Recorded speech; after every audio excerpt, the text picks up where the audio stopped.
بھالو کی اشرفیاں۔ ایک مرتبہ کا ذکر ہے کہ ایک کسان پڑوس کے گاؤں میں ایک امیر آدمی سے ملنے کے بعد جنگل کے راستے اپنے گاؤں کی طرف جا رہا تھا۔ وہ امیر آدمی بڑا سخی تھا۔ وہ فقیروں اور نیک لوگوں کی بڑی عزت کیا کرتا تھا اور ان کو اشرفیوں اور قیمتی تحفے تحائف سے نوازتا تھا۔ اس امیر آدمی نے غریب کسان کو بھی ڈھیر ساری سونے کی اشرفیاں تحفے میں دی تھیں۔ اتنے سارے سونے کے سکے پا کر وہ غریب کسان بہت خوش تھا۔ خوشی کے مارے وہ گنگناتے ہوئے جلدی جلدی چل رہا تھا تاکہ جنگل کا خطرناک راستہ جلد از جلد پار کر سکے اور اپنے گھر پہنچ جائے۔ اپنی دھن میں مگن اس کسان کو اچانک اس وقت شدید جھٹکا لگا جب اس نے اپنے سامنے ایک بھالو کو دیکھا۔ اب وہ بڑی مشکل میں پھنس گیا تھا۔ اسے کوئی ترکیب نہیں سوچ رہی تھی کہ اب وہ کیا کرے۔ آخر کار وہ پیچھے کی طرف بھاگنے لگا۔ جب بھالو نے اس کو اس طرح بھاگتے ہوئے دیکھا تو وہ بھی اس کے پیچھے بھاگنے لگا۔ دوڑتے دوڑتے کسان بری طرح تھک گیا۔ اس کے پاؤں کانپنے لگے۔ تھکن کے مارے وہ ایک جگہ کھڑا ہو گیا۔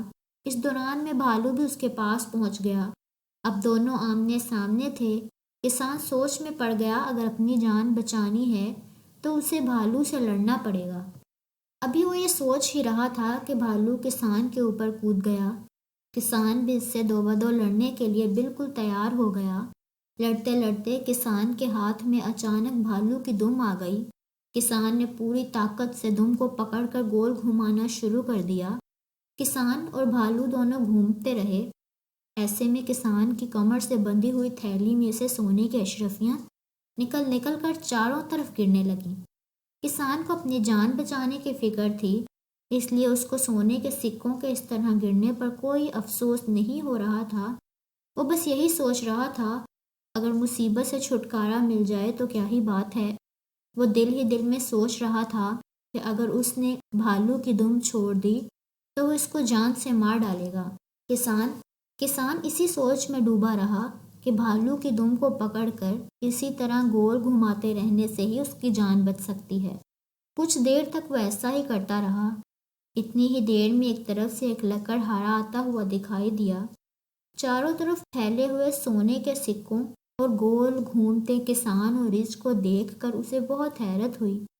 وہ ان دونوں کے قریب آیا اور کھڑے ہو کر انہیں غور سے دیکھنے لگا۔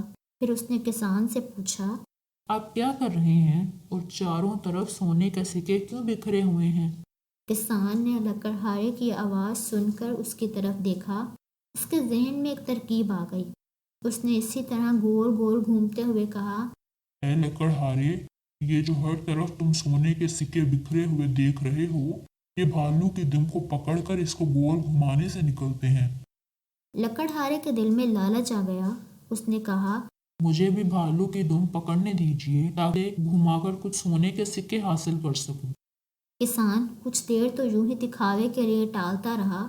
پھر اس نے لکڑہارے کو بھالو کی دم پکڑا دی اور سونے کے سکوں کو جلدی جلدی جمع کر کے وہاں سے بھاگ گیا۔ لالچی لکڑہارا سونے کے سکوں کے لیے اس طرح پریشانی کے عالم میں بھالو کی دم پکڑ کر گول گھماتا رہا۔ اسے سکے نہ ملنے تھے نہ ملے، لیکن ہاں، جب وہ بری طرح تھک گیا تو اس کو لالچ کی سزا مل گئی، یعنی بھالو نے اسے مار کر کھا لیا۔ تو پیارے بچوں، اس کہانی سے ہمیں یہ سبق ملتا ہے کہ لالچ بری بلا ہے۔ اگر آپ کو یہ ویڈیو پسند آئی تو اسے لائک کریں، شیئر کریں اور سبسکرائب کریں تاکہ ایسے ہی دلچسپ کہانیاں بر وقت سن سکیں۔